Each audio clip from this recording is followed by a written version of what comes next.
Bonjour, cette semaine à Extreme TV, on reçoit Brian Brockhart, pilote de VTT professionnel.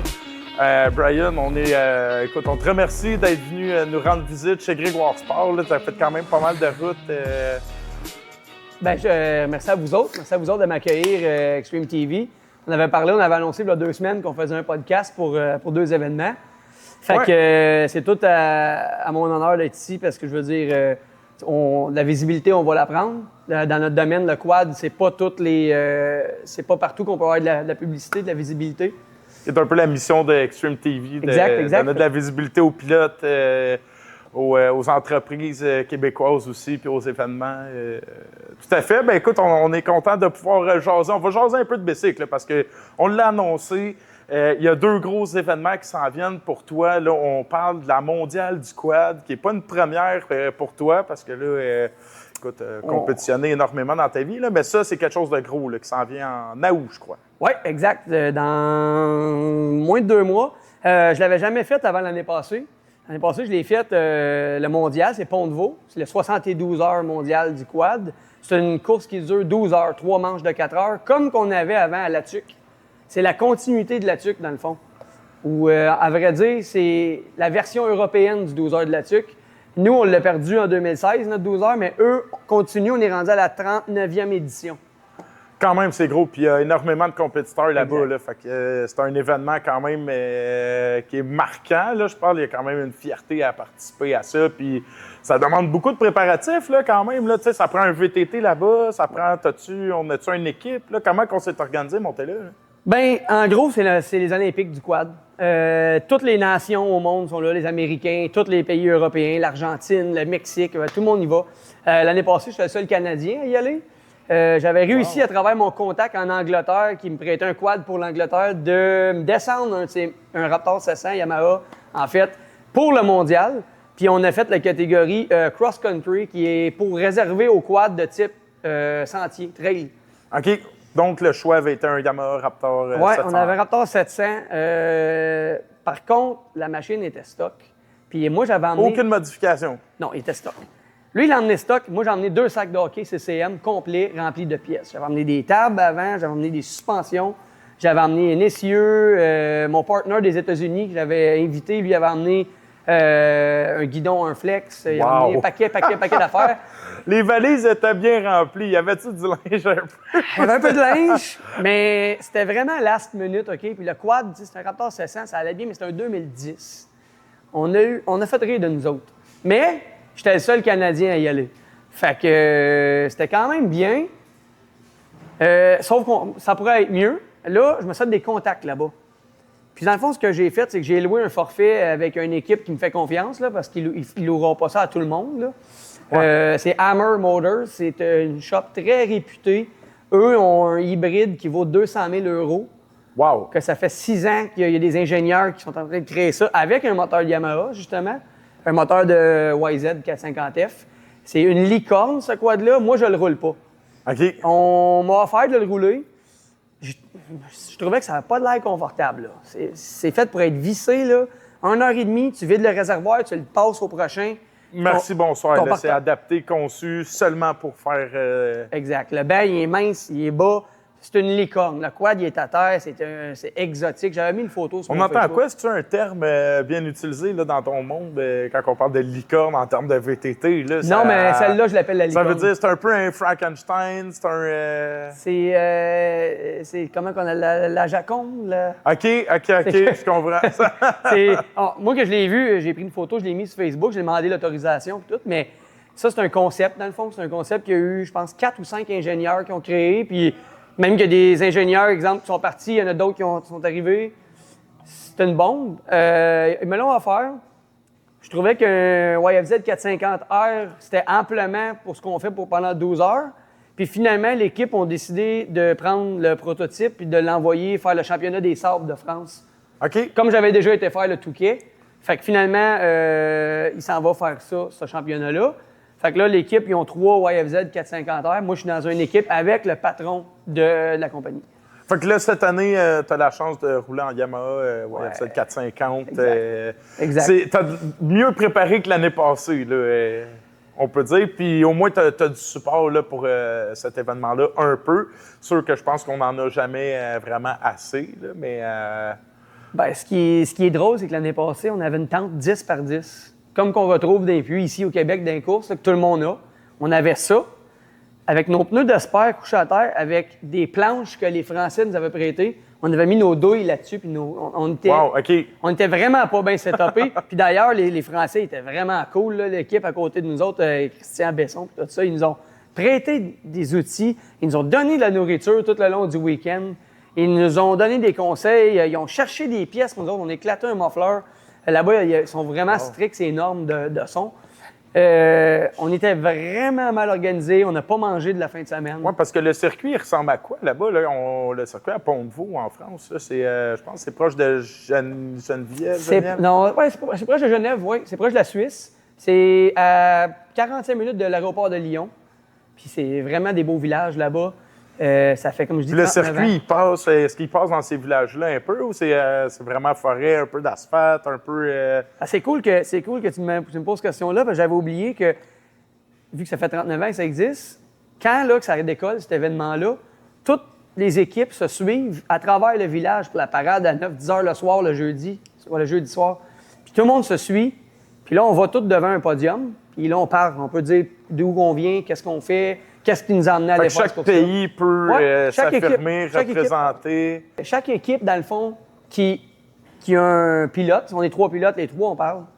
Puis on passe devant un gros stage, comme le 12 heures de la qu'il y avait. Puis quand ça finit, on va se parquer au village pendant 1 heure. À peu près, tout le monde vient regarder les machines. Les rues sont bondées de monde, même si c'est des petits villages d'à peu près 1000 habitants. Bien, c'est gros, là, en France, là, le quad, les compétitions, là, on le sait, c'est très populaire. Oui, ça m'a surpris. Je pensais que c'était pour être plus petit que ça, avec les ressources qu'ils ont, exemple. Mais ils sont rendus vraiment... Définitivement, je pense que le Canada, s'ils veulent avoir une belle visibilité là, pour tous les gens, c'est quand même gros, là, tout ce qui englobe alentour du quad, là, je pense que ça peut être une très belle fenêtre puis une opportunité de pouvoir s'afficher avec toi là-bas, là, en France, pour la mondiale. Parce que, écoute, tu l'as dit, l'année passée, tu étais le seul Canadien à aller courser là, puis il y avait du monde partout à travers la planète là, qui va compétitionner là-bas. Ça faisait, si je ne me trompe pas, 10 ou 11 ans qu'il n'y avait pas eu un Canadien qui avait été. Wow, incroyable. Même 10 ans. C'est une équipe de filles qui avait gagné le 12 heures, qui avait eu une participation gratuite en 2015 ou en 2016 qui avait été les derniers, si je ne me trompe pas. Puis il y avait des gars de la TUC aussi, qui étaient très bons aux 12 heures de la TUC, Éric Lamontagne, tout ça. Il y avait un contact là-bas. Il avait déjà fait là-bas aussi. Oui, mais ça fait 10 ans qu'il n'avait pas vu un Canadien, même que quand ils ont joué l'hymne national sur la ligne de départ, il n'y avait pas de drapeau canadien. Oh, OK. Toutes les nationalités avaient leur drapeau, sauf le Canada. J'ai trouvé ça bizarre parce que, tu sais, Québec, France... Ils n'en gardaient pas. On est cousins. Il n'y avait pas de drapeau en stock parce qu'il n'y avait pas de Canadiens. Ça faisait 10 ans qu'il n'y avait pas eu de... Prévois-tu en apporter un cette année ou... non, je prévois nous écrire d'avance, qu'eux se préparent d'avance. Oui, écoute, on s'en vient, on va être là. Parce que j'ai assez à apporter déjà, mais oui, je vais les contacter. Puis, tu me demandais tantôt qu'est-ce que le terrain avait de l'air. Oui. C'est des champs à perte de vue. Ça se passe dans des champs.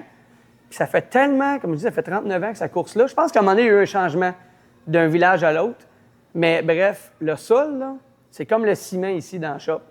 C'est hard pack, puis les burns, il faut que tu fasses attention parce que les roches sont rendues fusionnées dans la terre. Là. Des marques de pneus, là, des skids, là, c'est comme si tu arrêtais voir une compétition de drift. Il y en a sur la terre, des skids de pneus, là, des marques. Ah, OK. Puis il faut que tu fasses attention parce que c'est coupant les côtés tellement que c'est... La terre, là, est polie, là. Elle est rendue aussi dure que le ciment. Et ça, elle est lisse, elle est quasiment glissante. Là. Elle est vitrée, oh, oui, là, tu peux voir quasiment un reflet là, sur la terre. Quand tu arrives dans un curve, tu es penché, tu es assis sur une marche. Un peu comme en flat track. Là, ça c'est peut... du TT. Ouais, okay. Exactement. Sauf qu'il arrose la piste. Fait que des pneus de TT, c'est pas avantageux à cause du fait qu'ils arrosent la track au début. Mais moi, honnêtement, j'essaierais avec des pneus de TT. J'imagine qu'il y a quand même des dénivelés un peu. Il y a des sauts adaptés ou c'est tout est naturel? Puis, C'est plat, c'est vissé, très glissant, comme tu disais au début. Là, j'arrivais à fond. Puis c'est comme une course de Force Snow, exemple. OK. Là, je tiens le gaz d'un curve, là, mettons au quart de gaz avec le 700. Puis si je lui en donnais un peu, là, le derrière, il passait, puis ça y allait. Wow. Mais beaucoup de jump, oui. OK. Et pas des gros jumps, mais des... Naturel ou ça a été travaillé? Ça a été travaillé. OK. Sauf que, exemple, devant les 120 équipes qui sont inscrites, on roule vissé, puis il y a un planeur, là. Puis lui, le planeur, il n'y a pas de landing. Fait que tu atterris où est-ce que tu t'as pesé sur le gaz. OK. Fait que tu peux flyer un bon 60, 70, 80 pieds là, avant de retoucher le... Wow, OK. Ouais, parce que tu arrives en 5e sur ce planeur-là. Ouais, c'est ça, t'es au fond, là. Même les 4x4, ils le faisaient, les Polaris Scrambler, là. C'est assez impressionnant à voir.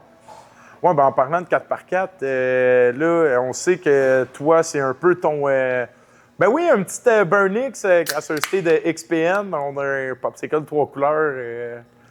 Je l'ai déjà dit dans le passé, je vais leur dire. Il n'y en a pas dans ma région, à Rivière-Rouge, Mont-Tremblant. Le gym où je vais au Oxy, il y a les produits XPN, mais il n'y a pas le Burnix. Bon, fait qu'on va passer un petit mot... À notre ami Raphaël. À notre ami Raphaël Lessard, qui est dans le NASCAR.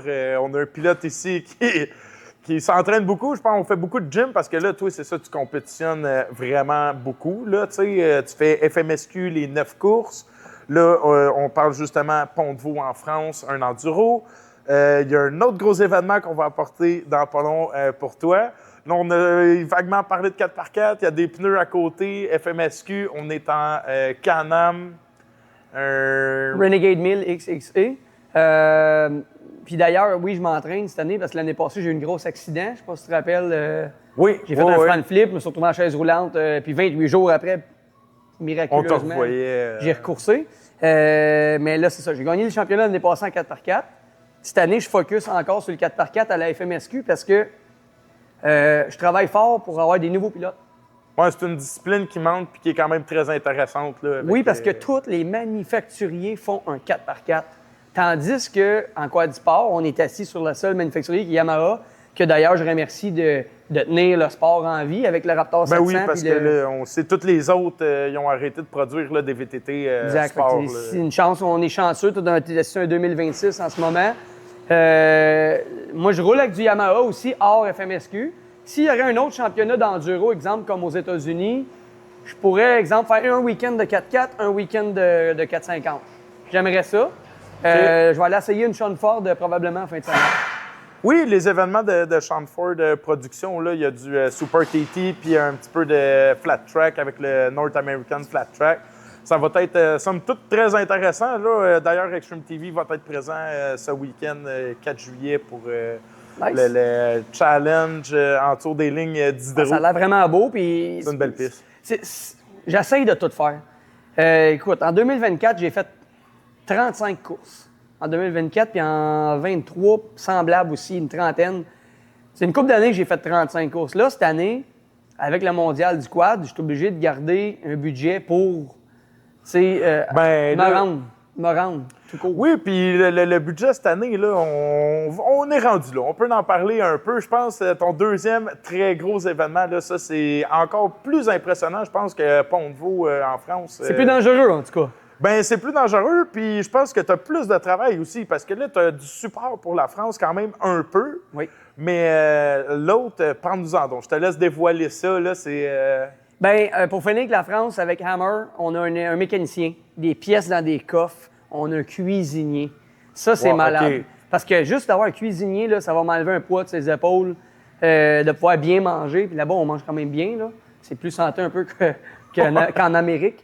Mais c'est ça. Mais là, le Baja 1000, le Baja, là, on dit Baja au Québec, mais c'est Baja 1000. C'est 1000 milles, des fois, ça va plus. Ça va jusqu'à 1800 km. Ça, c'est le deuxième gros événement là, qui se prépare pour 2026, en novembre. OK, oui. On s'en va. C'est au Mexique, un événement qui se passe au Mexique. C'est à Cabo San Lucas ou Los Cabos. Moi, je fais la catégorie Pro Ironman Quad. Ça veut dire solo, un bike, un gars. J'ai l'inscription, 5500 US. Le Chase Team, pas le Chase Team, le Pit Stop, le gaz, Amigos Pits, c'est 2000 US. Eux sont là, il y a 25 pit stops. Puis eux ont des équipes à chaque pit stop. Je peux laisser des pièces stratégiques à quel pit stop que je pense avoir besoin de filtre à air, Eux vont donner une banane, un muffin, ravitaillement, Camelback, that's it. Wow. Moi, j'ai pas de Chase Team. Un Chase Team, c'est exemple, je suis du monde du Québec, puis je loue un truck là-bas ou deux, puis eux autres, ils m'attendent à chaque pit stop. Fait que j'ai un qui part, qui va m'attendre au pit 4, puis celle qui est au pit 3, on va dire, lui, il va aller au 5 tout de suite.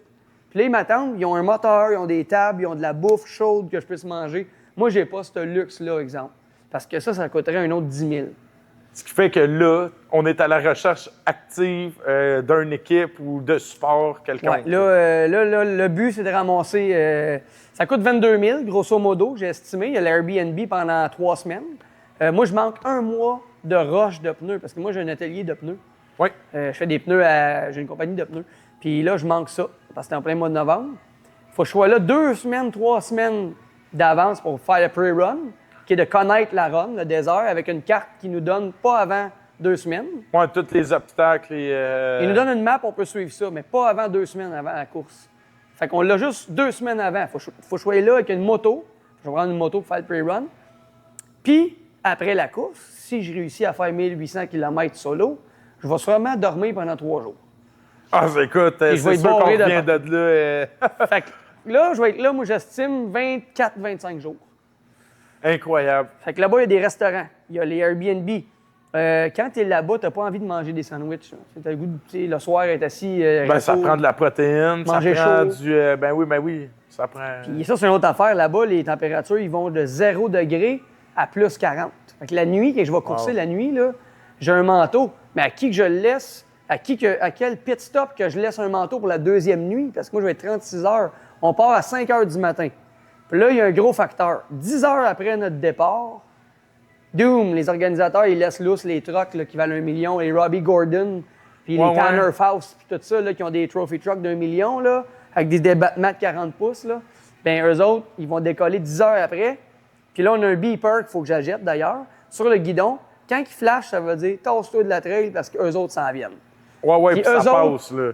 Eux autres, c'est pas des petits 25 000 là, que ça leur coûte, là. C'est peut-être des 500 000 à aller faire ça. Avec ça les prend équipes. des gros budgets pour compétitionner là-dedans. Là. Fait qu'il faut que je me tasse. Il y a des GPS Garmin à acheter, GPS de backup, lumière avant, arrière, le kit.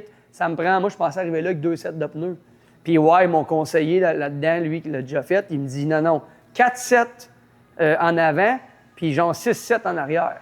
Fait qu'on inviterait toute personne qui regarde cette vidéo-là à la maison en ce moment, qui souhaite te supporter dans ta course, là, à prendre contact quand même rapidement parce que c'est en novembre. Là, fait que, ça arrive mais vite. je pense que ça donne une belle visibilité aux entreprises québécoises de te supporter dans cette course-là parce que c'est quand même une course où il y a plusieurs équipes d'un peu partout à travers le monde qui participent à ça. Fait que, je serais premier Canadien, dans le fond, à le tenter solo en quad. Une équipe canadienne a déjà gagné en équipe de 4-5 en 2010, mais là, on est 16 ans plus tard. Les Mexicains là-bas connaissent très bien le territoire. Je vais sûrement avoir eux à affronter aussi qui vont s'essayer solo. Ben oui. Fait que j'ai un ami canadien qui, lui, part d'Ottawa pour aller courser. Il va emmener mon quad. Je suis chanceux. Il me charge un frais pour l'amener et le ramener. Quand même. Fait que on va être 2 Canadiens à le tenter solo. Puis moi, je vais être avec je vais dévoiler, je vais être avec un Honda TRX 450R. C'est une machine que là-bas, on retrouve énormément, qui a fait ses preuves au Baja. Les pièces, il y en a. On va sur Marketplace, là-bas, il y en a, des pièces. Donc, c'est avec cette machine-là. C'est pour ça qu'on a fait le choix et qu'on s'est tourné vers ça, parce que c'était un peu plus facile. Exact. Ben écoute, nous, on a été très contents de t'accueillir, de pouvoir discuter des courses, de parler du Baja, de parler de Pont-de-Vaux, tes grosses courses qui s'en viennent cette année. Là, évidemment, il te reste tout le restant de la saison FMSQ. On va peut-être aller faire un petit tour là, du côté de Chamford Productions, mais le gros sujet de la journée, c'était Pont-de-Vaux en France, puis le Baja 1000 Mexique qui s'en viennent. Fait que, écoute... On aimerait ça être partout, on aimerait ça toutes les faire. On veut être là toutes les fins de semaine, mais le budget, à un moment donné, nous freine. Puis pas juste le budget, mais l'organisation, là, préparer des machines fin de semaine après fin de semaine. À temps plein. J'ai quelqu'un qui m'aide, une chance pour le Can-Am. J'ai Simon Dancause, un mécanicien Can-Am seulement. Il fait seulement du Can-Am. J'y amène le quad, il le prépare pour les FMSQ parce que même là, je ne saurais pas où donner de la tête. Moi, je m'occupe des vannes, les remorques. Ce quad-là, exemple, ma moto, lui, il fait le Can-Am. Ben écoute, c'est ça. Ça prend du support, puis on remercie là, tout le monde qui supporte soit des compétiteurs, des organisations d'événements, dans le sport. Puis on te remercie, toi aussi, non seulement de t'être déplacé, d'avoir pris le temps de discuter avec nous autres, mais aussi de t'impliquer dans le sport. Tu sais, le sport, tu t'impliques beaucoup, il t'en redonne. Je pense que c'est un bel échange là, que tu fais. Puis nous autres, je pense qu'on va peut-être te redonner rendez-vous aux courses. Oui, exact. Good. Puis, je veux... Tu sais, on parle beaucoup de moi aujourd'hui, mais quand je vais à l'extérieur, je mets devant le Canada puis le Québec. Je parle de toutes les courses d'hiver de Force Snow. Eux ne connaissent pas ça, tu sais. Puis là, je leur dis, ben oui, il y a 400 inscriptions l'hiver au mois de janvier, il fait moins 30, puis tout le monde est là, puis c'est beau à voir, puis ça vaut le On va plus. leur suggérer de consulter la page Extreme TV, voir les images de courses qu'on a ici au Québec. Fait que, un gros merci, Brian. On se redonne rendez-vous aux courses. Yes. Merci Puis nous autres, la gang, on se donne rendez-vous dans une autre capsule Extreme TV.